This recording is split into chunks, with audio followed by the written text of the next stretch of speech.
হ্যাঁ বলো দাদা। বিরোধী দলের নেতা শুভেন্দু একটু বেশি মাতব্বরি করছে। রিয়াজকে বলিস তো ওকে 2 মাসের জন্য বেড রেস্টে পাঠিয়ে দিতে। আবার রিয়াজকে বলার কি দরকার, আমরা আছি তো, আজকে হসপিটালে পাঠিয়ে দেবো। শোন, বেশি দাদাগিরি করতে আস না, যতটুকু বলা হয়েছে ততটুকুই কর। 2 মাস বাদ দিয়ে ইলেকশন, আমি কোনো রিস্ক নিতে চাই না। রিয়াজ যেভাবে বলবে সেভাবে কাজটা করবি, ঠিক আছে? ঠিক আছে দাদা।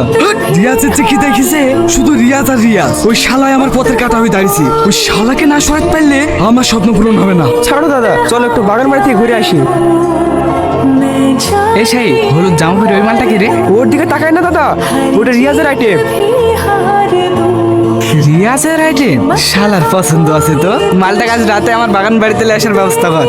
কিন্তু দাদা রিয়াজ, যেটা বললাম সেটা কর। কি বাবা তোমরা জামা ঘরে যা।